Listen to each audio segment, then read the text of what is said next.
Un saludo a todas las audiencias del espectador que se conectan con nosotros a esta hora. Hoy estamos con el presidente de la Corte Suprema de Justicia para el año 2025, el magistrado Octavio Augusto Tejero. Magistrado, bienvenido a Entrevistas al Espectador. Jordan, muchas gracias y saludo a todas y a todos. Bueno, el magistrado Tejero fue elegido esta semana por la Sala Plena de la Corte como el presidente para llevar las riendas del Alto Tribunal durante este año. El año pasado estuvo acompañando en la vicepresidencia al magistrado Chaverra. Entonces, pues partamos desde ahí, magistrado. Usted que vio todo ese proceso en el año pasado, en 2024, ¿qué temas quedaron pendientes? ¿Cuáles son como los grandes puntos a resolver para la Corte en 2025 y en cuáles pues tratará de enfocarse usted para este año? Sí, el año pasado se comenzó un proyecto de ley reformatorio de la Ley 906 que tiende a favorecer la justicia premial y por tanto a hacer más efectiva la justicia. De modo que ese proyecto ya quedó aprobado en segundo debate y va a pasar ahora a los otros debates, de modo que la Corte estará presente ahí, porque es de interés de la Corte aquello que tenga que ver con la justicia y con la maximización de las posibilidades de justicia. Ese proyecto es el que pues, se conoce popularmente como la reforma a la justicia. Sí, le han dado a algunos ese nombre. Eso el año pasado pues, es una iniciativa que partió desde la Corte Suprema, la Fiscalía y el Ministerio de Justicia.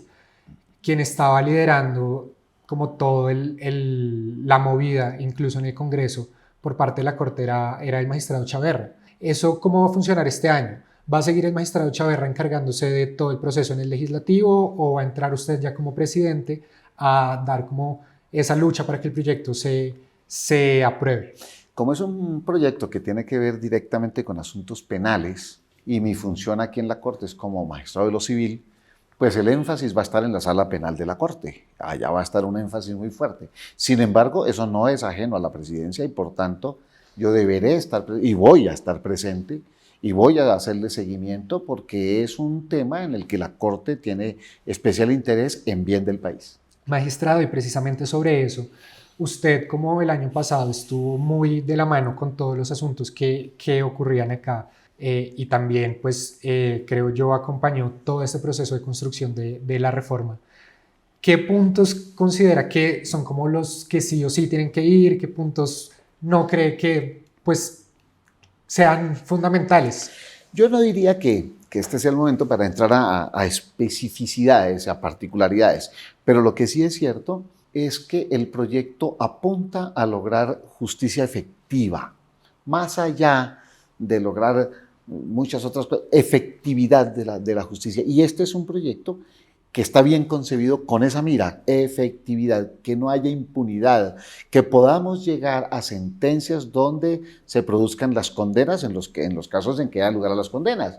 De modo que es un proyecto que apunta bien y que me gusta, es necesario para el país. Usted, pues hace un momento nos resaltó que usted es magistrado de la Sala Civil, o sea, es su fuerte. En este momento en el Congreso también cursa una iniciativa que está enfocada en la jurisdicción agraria. Así es. Me gustaría que por favor pues, nos explicara como un poco de qué va toda esta iniciativa, cómo ha avanzado, por qué es importante y qué esperan lograr en dado caso de que se apruebe. Sí, recordemos que el acuerdo de paz concluyó en uno de sus puntos en un compromiso del Estado de la creación de la jurisdicción agraria. Esa obligación del Estado se cumplió con el acto legislativo número 3 de 2023, en el cual se creó la jurisdicción agraria y comenzó a desplegarse desde la Constitución esa idea general. Ahora lo que es necesario es hacer una ley que regule y reglamente ese acto legislativo, ese cambio constitucional. Entonces, ahora necesitamos una ley que defina competencias y procedimiento. Esa ley es la que está cursando en el Congreso, la de competencias y procedimiento. Y ahí hay unas discusiones porque, pues claro, queremos mejorar y todo el mundo quiere mejorar los procedimientos y las competencias. En las competencias hay algunos temas un poquito álgidos, un poquito difíciles, pero hay que pulirlos hasta que lleguemos a la mejor respuesta para el país. ¿Y cómo ha venido avanzando este proyecto en el Congreso? Y pues también ahora que usted queda como cabeza de la Corte, ¿va a impulsarlo desde acá? ¿Va a hacer como un llamado al Congreso a que esto se mueva más rápidamente? Yo no diría que un llamado al Congreso para que se mueva más rápidamente o menos rápido, no, yo lo que diría es que la Corte va a estar ahí colaborando armónicamente con el Poder Judicial, con el Poder Legislativo, para lograr que se expida un proyecto de ley lo más acertado posible, se convierta en una ley lo más acertada posible y lo más buena para el país, y estaremos ahí, la Corte estará ahí. Usted habla sobre estas relaciones con otras ramas del poder. Precisamente el año pasado, que la Corte tuvo que encargarse de temas como la elección de fiscal general, empezaron a surgir varios roces con el presidente Gustavo Petro. ¿Cómo va a manejar usted esas relaciones con la Casa de Nariño ahora que usted queda al frente de la Corte? ¿Van a mantenerse en esta postura que se ha tenido, como cada uno muy en su esquina, o van a tratar de hacer lo que se hizo a inicios del año pasado, que fue como tratar de tender algunos puentes? La Constitución Política de Colombia, nuestra Constitución, nuestro gran reglamento de todo el país, nos enseña que hay unos poderes y que hay un principio fundamental de separación de poderes y que debemos cumplir. Y hay un principio también fundamental de independencia de cada poder. Entonces, lo que vamos a hacer, lo que ha venido haciendo la Corte durante los últimos 140 años y lo que tendrá que seguir haciendo en cumplimiento de nuestro ordenamiento jurídico, va a ser cumplir su función, colaborar armónicamente con los otros poderes, pero siempre dentro de los linderos que implica la independencia y la autonomía de cada uno de los poderes. Eso es lo que vamos a hacer. El presidente Petro, pues también durante todo el año pasado, ha dicho que las Cortes le dan un golpe blando. ¿Qué tiene para decirle al presidente? ¿Usted cree que realmente sí se le está dando algún golpe blando de alguna manera, o son ideas erróneas del presidente? Usted ahora, como presidente de la Corte, ¿qué dice ante eso? No, a mí me parece que lo que la Corte hace, lo que la Corte ha venido haciendo y lo que la Corte va a seguir haciendo es lo que dije hace un rato: cumplir su función constitucional, impartir justicia y cumplir las otras funciones administrativas de colaboración con los otros poderes. Eso es lo que la Corte ha venido haciendo y lo que la Corte va a seguir haciendo: cumplir unas normas y unas funciones de carácter constitucional. Eso es lo que va a hacer. Con lo que usted me dice, pues también me hace pensar en que sobre la Corte, no solo la Suprema, sino también la Constitucional y el Consejo de Estado, las grandes Cortes en general, se les ha criticado, o se les ha señalado más bien, de estar politizadas, de tomar decisiones en contra del Poder Ejecutivo en este caso, o en algunos en contra del Poder Legislativo, por ejemplo. ¿Qué decir ante eso? O de alguna manera, ¿las Cortes pueden estar politizadas realmente? No. Los jueces no tenemos partidos políticos. Nuestra única razón de existencia es el cumplimiento del marco jurídico del país. Que unos interpreten de una manera y que otros interpreten de otra manera el cumplimiento de nuestra función, eso ya es independiente de lo que nosotros hacemos. Nuestra función es cumplirle al país, como lo hemos venido haciendo siempre y como pensamos seguir haciéndolo, cumplirle al país, cumpliendo el ordenamiento jurídico, cumpliendo la Constitución, a pesar de que algunos piensen que a veces, y eso pues, es normal que la gente tenga, que las personas tengan ideas con respecto al cumplimiento de una función. No, las Cortes no tienen partido político, las Cortes tienen una única función, que es la administración de la justicia del país. Magistrado, ahora hablemos un poco de la sala plena en la que usted fue elegido como presidente. Sí es tradición en las Cortes que el vicepresidente al año siguiente pasa a llevar las riendas de la corporación. Pero en esta sala, cuando usted lo eligieron, no se eligió vicepresidente. ¿Por qué? ¿Qué pasó en esa sala que quedó aplazada 15 días más? No, la sala correspondiente está reflexionando sobre el tema, está pensando sobre el tema, y le pidió a la sala plena que esperáramos unos días más, que iban a tener respuestas más adelante, de modo que eso es normal y por eso la sala plena lo concedió. Algo que también ocurrió este año fue que 4 de las 5 salas quedaron presididas por mujeres. Pues algo que vale la pena resaltar. Pero también hay algo que pues quisiera revisar ahí, y es que a la Corte también se le ha señalado de que cierra mucho la brecha para las mujeres. Incluso alguien pues algunas personas o algunos analistas han llegado a tildar a la Corte como de tener prácticas machistas, de que no dejan a mujeres llegar a cargos de poder, a una magistratura, por ejemplo. ¿Cómo hacer o qué tiene pensado usted hacer durante su presidencia para que pues para que a estos cargos lleguen más mujeres y que pues el poder de ellas en la Corte y su trabajo en la Corte sea pues resaltado? Sí, de un lado hay que aclarar, y esto es bueno aclararlo, ¿verdad? Y para el país, la Corte está haciendo un trabajo muy bien hecho. Si ustedes se dan cuenta, ha venido incrementándose el número de mujeres en la Corte, paulatinamente, progresivamente, al punto que, por ejemplo, hoy, 5 salas que tiene la Corte, de las 5, 4 son presididas por mujeres. Eso no es cualquier cosa, eso es muy significativo de una espontánea postura de la Corte en favor de la igualdad que estamos profesando nosotros, que está profesando la Corte desde hace mucho tiempo. De manera que ahí no hay esos problemas que a veces, o esas posibilidades que a veces se miran fuera de estas paredes. No, la Corte espontáneamente ha hecho unas funciones, ha realizado unas funciones que son demostrativas de igualdad, de no discriminación, de modo que me parece que eso es claro.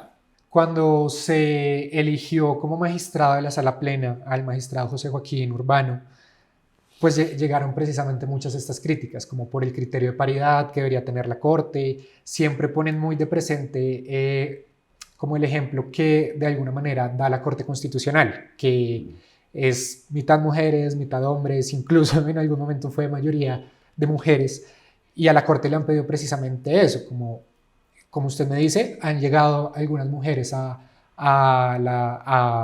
ser magistradas y ahora pues presiden 4 de 5 salas, pero sigue siendo un número muy reducido, no llega a haber 10 magistradas. Ahí es donde yo quiero pues como recalcar si tienen pensado de pronto incentivar la participación de las mujeres para que lleguen a estos cargos. Precisamente con el caso del magistrado Urbano, muchas aspirantes a magistradas hablaron en público y dijeron que pues cada vez les apetecía de alguna vez menos concursar por cargos en la Corte porque sentían que había como muchas trabas. ¿Cómo revisar eso? ¿Cómo hacer que las mujeres no se desmotiven, sino que cada vez tengan más ganas de llegar a estos cargos que son lo más alto del Poder Judicial en Colombia? Sí, ahí lo que debemos pensar es que sí, las mujeres deben alentar cada vez más entre ellas su participación. Presentarse al Consejo Superior de la Judicatura cuando se hace convocatorias para llenar las vacantes del Consejo de Estado y de la Corte Suprema. Estar participando cada vez con mayor fuerza porque esta Corte y el Poder Judicial en general del país ha venido no solo respetando, sino ampliando cada vez más el acceso de las mujeres. Y se está haciendo, y es evidente y está presente. De manera que en principio no es un problema, creo yo, no es un problema serio, simplemente se trata de un proceso progresivo y yo diría más. Yo diría que en unos años muy pocos, la gran mayoría de magistrados del país van a ser mujeres. Eso va para allá. ¿En qué Eso va para allá. No, va es elemental. Si usted va a las universidades hoy día ya hay mayoría de mujeres estudiando Derecho. Hubo una época en que la mayoría de estudiantes de Derecho eran hombres. Hoy día la mayoría son mujeres. Esa mayoría de estudiantes y hoy día ha generado también una mayoría importante de mujeres empezando a ejercer la profesión en todos los ámbitos de la profesión. Luego, si uno mira eso, se encuentra con que en un futuro muy próximo, la mayoría de los cargos de la rama judicial van a estar en manos de mujeres. Magistrado, ya en otro tema, durante la presidencia del magistrado Chaverra, él se enfocó mucho como en visitar los territorios, como ver y de alguna manera resaltar el trabajo que se hace en lugares apartados, como tratar de descentralizar un poco el poder judicial. También, pues en medio de todo eso quedó en evidencia malas condiciones que tienen los jueces para realizar su trabajo. Incluso acá en Bogotá, pues que vemos escaparates llenos de expedientes sin resolver, acumulados, malas condiciones en otras partes del país, pero también fue muy evidente sobre todo a inicios y mediados de año, persecución contra funcionarios judiciales, jueces, fiscales, incluso abogados que pues ya no entran como parte de la rama, pero pues en todo este compendio se vio como una persecución y poco respeto hacia las decisiones que se tomaban y poco respeto hacia sus vidas y su integridad.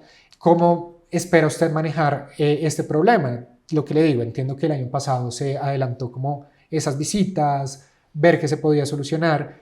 ¿Cómo lo va a hacer usted ahora? Lo primero es que hay que continuar esa tarea. Eso es una tarea de reconocimiento y colaboración y apoyo a los jueces, sobre todo a los jueces que están más distantes, con mayores dificultades, con mayores problemas. Hay que estar con ellos, hay que apoyarlos. Pero un segundo aspecto que es determinante es que la sociedad, no solo nosotros en la Corte Suprema, no solo el estamento judicial, la sociedad tiene que empezar a reflexionar sobre esos temas, por ejemplo. Empezar a reflexionar sobre la protección de sus jueces. Porque es que la desprotección de los jueces puede significar debilidades en la administración de justicia, puede generar. Pero ese no es un problema de responsabilidad exclusiva de las Cortes, ese es un problema de responsabilidad de la sociedad. La sociedad toda tiene que unirse como un único ente para proteger a sus jueces, porque protegiendo la sociedad a sus jueces se protege a sí misma. El gran protector del ciudadano es el juez, pero el gran protector del juez para que proteja al ciudadano es la sociedad. Luego tenemos que hacer una reflexión nacional muy importante alrededor de la protección de los jueces, alrededor de la justicia, alrededor de quiénes somos justicia. ¿La justicia somos solo los que tenemos la condición de jueces? ¿O la justicia somos todos, todo el país, toda la sociedad? ¿No será que la justicia somos toda la sociedad? ¿No será que tenemos deberes frente a la justicia todos los ciudadanos? Cada uno desde su punto de vista, cada uno en su labor, cada uno en su cotidianidad. Lo he dicho ante otros medios. Cuando un testigo de un hecho específico no asiste al juzgado a emitir la declaración de lo que le consta, está generando injusticia, porque sin ese testimonio probablemente no se puede hacer justicia en la sentencia. Luego, somos los ciudadanos, todos los ciudadanos, los que hacemos parte de la justicia, y la justicia es un valor del que todos tenemos derecho, pero en el que todos tenemos que colaborar. Esa reflexión le está haciendo falta al país. Yo creo que hay que reflexionar. Todos somos justicia y es importante que todos pensemos sobre eso. ¿Y cómo llegar a esa reflexión que usted menciona? ¿Cómo lo pueden hacer ustedes desde la Corte, siendo, lo que le digo, lo más alto del Poder Judicial? ¿Cómo de pronto enlazarse con otras ramas del poder que son las que manejan? Claro, tendremos que, pero no solo la Corte, insisto, la Corte no es la única responsable, esa tiene que ser una preocupación del país, no exclusivamente de la Corte. Una preocupación del país para que reflexionemos todos, todo el país, reflexione, piense, ¿qué le está aportando cada uno a la justicia? Y por ese camino a la paz, a la convivencia pacífica, a la tranquilidad ciudadana, a la seguridad. ¿Qué estamos aportando todos? ¿Y hasta dónde debemos aportar todos? Entonces, es una reflexión que todos debemos hacer y que no es responsabilidad exclusiva de la Corte, porque se trata de reflexión, de pensamiento, de análisis, que yo creo que el país debe hacerlo. Precisamente sobre esta situación de protección, desprotección, violencia contra jueces, contra el Poder Judicial en general, yo quiero preguntarle, pues en este momento, con todo el estado de conmoción que se decretó para el Catatumbo por la escalada de violencia entre el ELN y las disidencias de las FARC y todos los desplazamientos y demás, se han visto afectados todos los sectores: educación, comercio, exintegrantes de grupos armados que pues le apostaron a acuerdos de paz, pero también aquí yo quiero saber es los funcionarios judiciales, ¿cómo quedan en todo esto? ¿Son allá precisamente en donde reciben de primera mano estos casos de los grupos armados, bandas organizadas, como el crimen de primera mano lo viven allá? ¿Han tenido ustedes la oportunidad de hablar con los jueces, con el Poder Judicial en esa zona? Y también qué tienen planteado como para ustedes también entrar a solucionar un asunto que, como usted lo mencionaba, involucra a todo el país, desde pues, su parte que es la justicia, cómo apoyar y cómo aportar lo que está pasando allá. La Corte Suprema de Justicia está muy atenta y muy expectante y fundamentalmente atenta a la protección, a proteger a sus jueces en la medida de lo posible, a hacer lo que sea necesario y posible para protegerlos, para rodearlos, para apoyarlos, porque lo que usted dice es cierto, están viviendo una situación muy crítica. Y los primeros agredidos son los jueces, porque se necesita agredirlos a ellos para mantener un estado de cosas que no se quiere. De modo que la Corte está muy atenta a todo eso, está mirando y está teniendo la claridad para la mejor protección posible para esos jueces, para todos ellos, para todos y todas ellas. Magistrado, como para ir cerrando, me gustaría saber cuál quiere que sea el sello que quede de su presidencia. Cada magistrado que llega a presidir la Corte siempre se enfoca en algo. ¿Cuál va a ser esa apuesta que usted va a tener este año? Yo creo que la Corte debe continuar en esa idea que ya tiene un tiempo de apoyar a sus jueces, de estar con ellos, fundamentalmente aquellos que están en mayor estado de debilidad, en mayores circunstancias de vulnerabilidad. Yo creo que la Corte tiene que continuar en eso. Pero la Corte también va a propiciar un debate alrededor de eso que le decía, alrededor de la justicia. ¿Qué es la justicia? ¿Cómo es el valor justicia? ¿Cómo logramos un mejor país? ¿Cómo lograremos entre todos? No solo la justicia, o no solo los unos, o no solo los otros, no solo las Fuerzas Armadas, entre todo el país, ¿cómo logramos un mejor país? ¿Cómo vamos a hacer? Y yo creo que esa reflexión es un punto muy importante que debemos abocar, insisto, no la Corte, sino todos. Su presidencia tiene una particularidad y es que va a ser un poco más corta de lo normal. Sí. Usted cumple su periodo como magistrado en noviembre de este año. Yo quisiera, pues primero, saber cómo o en qué va a centrar esos esfuerzos para hacer todo lo que busca hasta noviembre.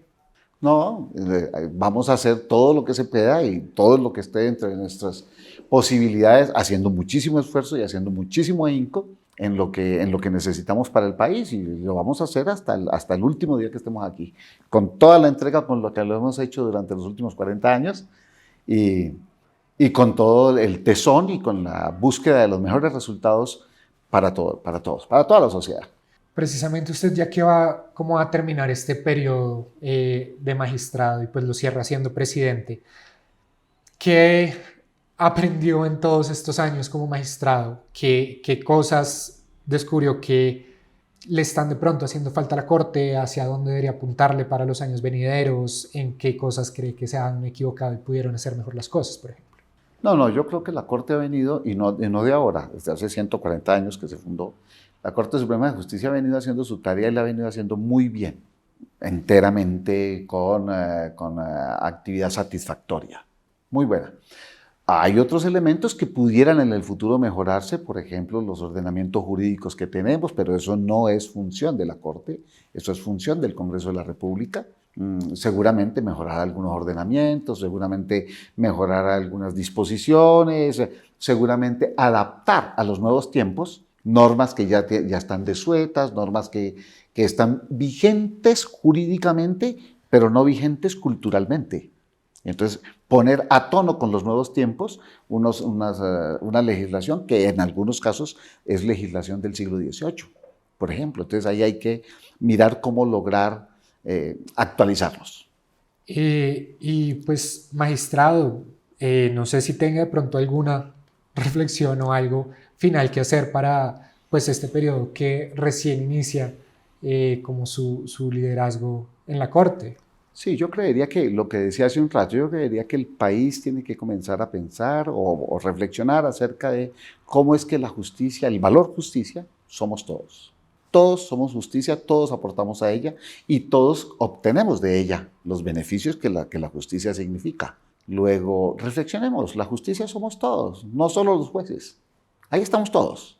Algo que usted me hace pues, recordar es que este año en la Corte Constitucional hay un recambio bastante grande de magistrados.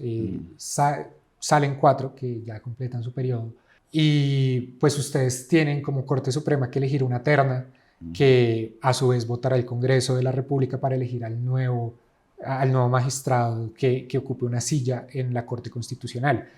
bajo ese presupuesto que usted me dice de la justicia somos todos, y en un momento en el que pues, los ánimos son caldeados y hay señalamientos de politización en la justicia, ¿qué perfil van a buscar ustedes para ese nuevo magistrado? Como, ¿qué requisitos quieren que cumpla esa persona que pues, va a representar la justicia desde otra corte? Los requisitos son los básicos que ordena la Constitución y que ordena la ley. Es decir, hay que buscar personas que cumplan esos requisitos básicos, que son unos requisitos de experiencia, de conocimiento, y la Corte seguramente enfatizará en talantes, en formas de proceder muy eficaces, en personas muy trabajadoras, en personas comprometidas con la causa de la justicia, en personas que tengan representación de la justicia. Yo creo que el perfil va a ser personas muy adecuadas para administrar justicia. ¿Van a tener en cuenta el enfoque de género en ese momento? Naturalmente, claro. Claro, eso tiene que tenerse en cuenta y lo tenemos en cuenta aún, sin que la ley lo dijera, tenemos en cuenta los enfoques de género, claro. Y por último, magistrado, usted también ha mencionado mucho que tiene que haber una conexión entre todos los sectores del país para que pues, se demuestre eso, de la justicia somos todos. ¿La Corte de alguna manera va a tener algún acercamiento con la ciudadanía? Muchas veces las personas de a pie ven las altas cortes como algo muy ajeno a ellos, a pesar de que los afecta directamente y muchas veces las decisiones no las entienden por la tecnicidad que requieren. Pero ¿hay alguna manera en la que ustedes vayan a buscar ser como más cercanos a esa ciudadanía? Claro, claro que sí. Por ejemplo, lo que se ha venido haciendo de acercarnos a los jueces, pero al mismo tiempo que nos acercamos a esos jueces distantes, nos estamos acercando a las poblaciones en las que esos jueces están laborando. O sea, cuando la Corte se desplaza a un sitio a visitar y a estar con sus jueces, no solo está con sus jueces, se reúne con la población, se acerca a la población. De manera que yo creo que la Corte va a continuar en esa idea, porque esa es una idea importante, para decirle a los ciudadanos que la justicia está ahí, que la justicia es más cercana de lo que los ciudadanos creen. Y usted tiene toda la razón, durante toda la historia se ha creído que los jueces son unas personas allá distantes. No, el juez es alguien que se acerca a la población. Ahora, que por razón de sus funciones en muchas ocasiones no puede porque tiene que estar aquí haciendo la tarea, claro.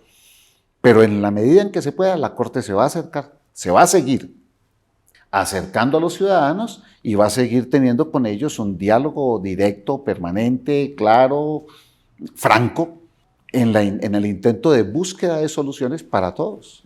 Pues magistrado, nosotros quedaremos muy atentos a toda su gestión este año, a ver cómo se desarrolla la Corte en todos pues, los asuntos que tiene que atender y quedamos también atentos quién será su vicepresidente y muy probablemente quién va a ocupar la silla que usted ocupa hoy el próximo año. Entonces, pues muchas gracias por estar con nosotros en esta entrevista. Jordan, muchas gracias y a todas y a todos muchas gracias. Feliz día. Y pues nosotros le agradecemos a todas las personas que se conectaron a esta entrevista con nosotros en El Espectador. Muchas gracias.